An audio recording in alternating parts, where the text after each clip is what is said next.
या साधारण अम्ल तथा भस्म के कितने प्रबल होते हैं?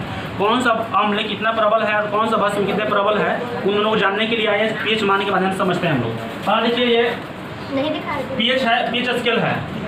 पीएच स्केल, ये पीएच स्केल में तीन तरह से बनाया गया है। पहला है उदासीन, मतलब पहला क्या उदासीन, और उदासीन के इधर बढ़िएगा तो अम्लीयता बढ़ेगी और इधर बढ़िएगा तो क्षारीयता। उदासीन के इधर अम्लीयता और इधर क्षारीयता। मतलब ये पूरा इसका स्केल जो है 14 अंक का डिनोट करता है और 14 अंकों में 7 इसका मेन उसका मुख्य बिंदु माना गया है। 7 को उदासीन रहेगा कोई भी चीज़, और 7 के इधर अगर बढ़ते हैं पीछे तो अम्लीयता बढ़ेगी और आगे बढ़ेगा तो क्षारीयता। तो ये जो है पीएच स्केल दिया गया है। पीएच स्केल का खोज किया है सोरेनसन नामक वैज्ञानिक ने 1909 ईस्वी में। कौन किया है? सोरेनसन नामक वैज्ञानिक ने 1909 ईस्वी में, ठीक है। सोरेनसन नामक वैज्ञानिक, सोरेनसन, ठीक है। और ये जो लॉग दिए हैं पीएच बराबर माइनस लॉग एच प्लस साधारण, मानी एच प्लस जो आयन है सांद्रता को मोलारता को दर्शाता है। एच प्लस क्या दर्शाता है? मोलारता को। एच प्लस आयन क्या दर्शाता है? मोलारता को, ठीक है। उसके बाद log 1/h, ये नेगेटिव खत्म होगा, नीचे आ जाएगा log 1/h प्लस हो जाएगा आयन यहाँ पे। अब जल का जो H प्लस आयन होता है 1 गुना 10⁻⁷ होता है, ठीक है। अब उसको यहाँ पर रखिएगा माइनस log H प्लस का मान कितना होता है? 10⁻7 होता है, ठीक है। अब यहाँ पे log क्या होगा? ये कट जाएगा, यहाँ पे 7 बचेगा। यानी कि शुद्ध जो जल होता है, शुद्ध जल का pH मान कितना होता है? 7 होता है। शुद्ध जल का pH मान 7, ठीक है।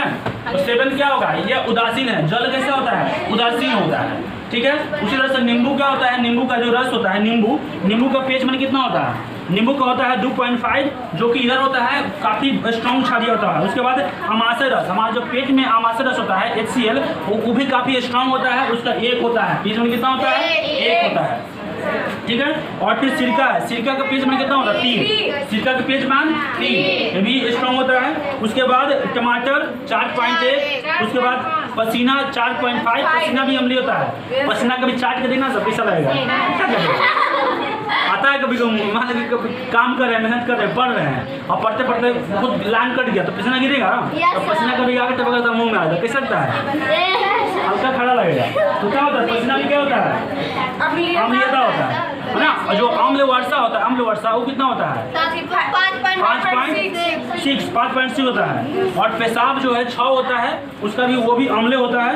फिर उसके बाद दूध 6.5, दूध भी होता है, दूध वो भी अम्ल होता है, उसका मान कितना होता है? 6.5 भी अम्ल है। उसके बाद शुद्ध जल उदासीन होता है। शुद्ध जल का कितना होता है? उदासीन 7 होता है ना। इसलिए पानी का कोई स्वाद होता है पानी का? नहीं, उदासीन होता है पानी। उसके बाद शुद्ध जल हो गया। आंसू 7.3, आंसू भी गिरता है तो वो भी नमकीन लगेगा। आंसू चखीने को रख लेंगे सब जो भी जाएगा मुँह में, तो कैसा होता है? नमकीन लगता है। कैसा होता है? नमकीन। वो भी क्या होता है? वो क्षारीय है। आंसू कैसा है? क्षारीय है। खून कैसा होता है? 7.4। खून भी क्या है?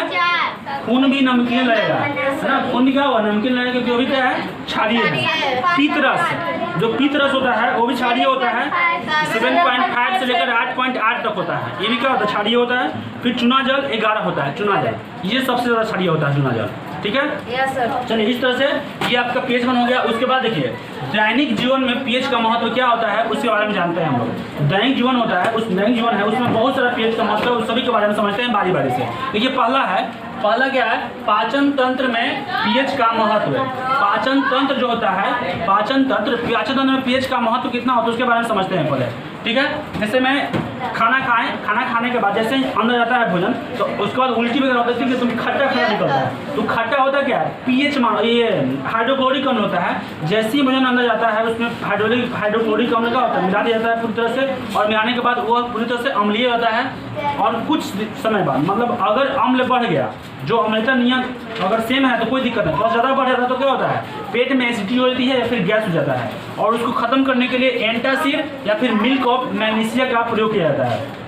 जैसे ही एंटासिड या फिर मिल्क ऑफ मैग्नीशिया लेते हैं तो हमारे पेट का जो गैस एसिडिटी बना हुआ है उसको क्षारीय कर देता है, उदासीन कर देता है, और उसके बाद वो खत्म हो जाता है। दूसरा है pH परिवर्तन में दांत का प्रभाव। दांत भी होता है, इसलिए खाना खाने के बाद रात में सोते हैं हम लोग तो pH मान यानी कि अम्ल की क्या होता है? अम्ल काफ़ी बढ़ जाता है। अम्लता काफी क्या होता है? बढ़ जाता है। और उसको खत्म करने के लिए लार में कुछ क्षारीय होता है, और क्षारीय होने की वजह से क्षारीय होने की वजह से क्या होता है, कुछ को उसको अम्ल को उदासीन करता है लेकिन पूरा नहीं कर पाता है। इसीलिए हम लोग क्या करते हैं, टूथपेस्ट या फिर नीम के दातुन का प्रयोग करते हैं। क्या करते हैं, टूथपेस्ट और नीम के दातुन। टूथपेस्ट भी क्षारीय होता है और नीम के दातुन भी क्षारीय होता है, इसीलिए दोनों का प्रयोग कर सकते हैं अपना दांत को बचाने के लिए। ठीक है।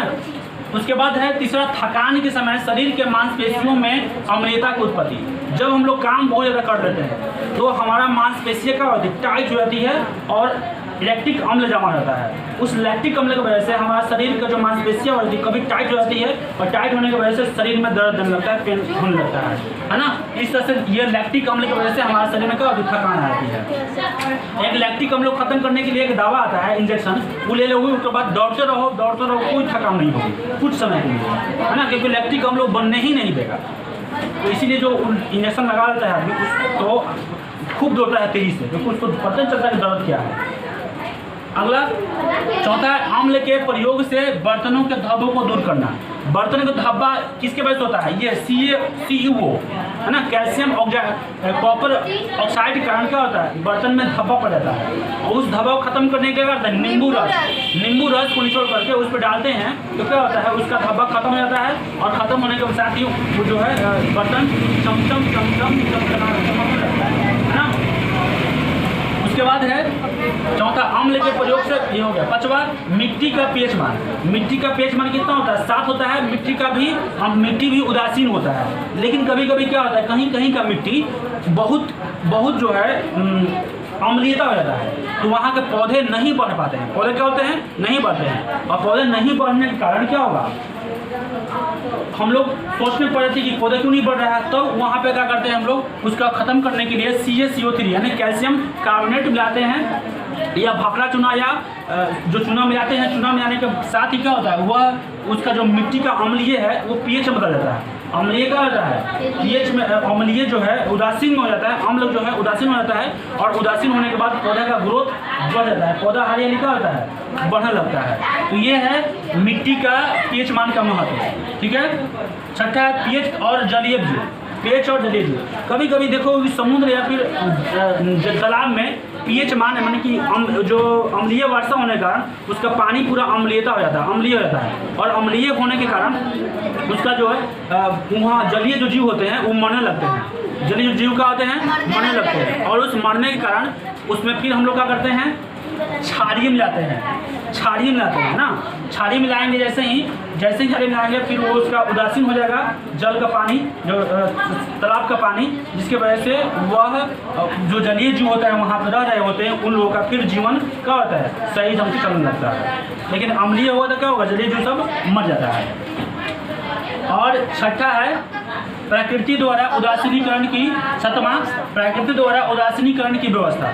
प्रकृति द्वारा उदासीनीकरण की व्यवस्था, देखिए एक नेटल पौधे होते हैं, क्या होते हैं, नेटल पौधे।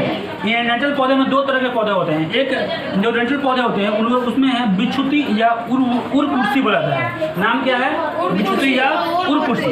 इसमें नेटल पौधे होते हैं, और उसके बगल में डॉग पौधे भी होते हैं। नेटल पौधे का काम क्या है, जो नेटल पौधे होते हैं उनके पत्ते में क्या होते हैं, अम्लीयता पाई जाती है। अम्लीयता जैसे उसके पत्ते तोड़कर किसी के चेहरे या स्किन पर लगा देने पर उसके रोवे होते हैं, रोवे उसके अंदर चले जाते हैं और वो काफ़ी दर्द करने लगता है, क्योंकि उसके अंदर अम्ल होता है। उसके बगल में ही क्या होता है, ये डॉग पौधा भी होता है, डॉग पौधा।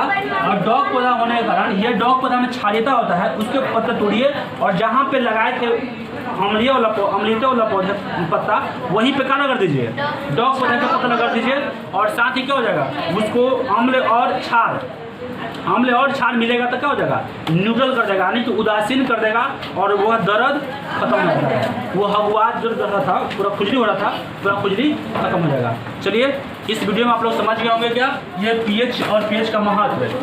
आई होप आपको समझ में आ गया होगा। अगर ये समझ में आया है तो मेरे चैनल को लाइक, शेयर और सब्सक्राइब करें, और बेल आइकन को दबा दें ताकि आपको नोटिफिकेशन तुरंत मिल जाए। चलिए, तब तक के लिए धन्यवाद। मिलेंगे नेक्स्ट वीडियो में।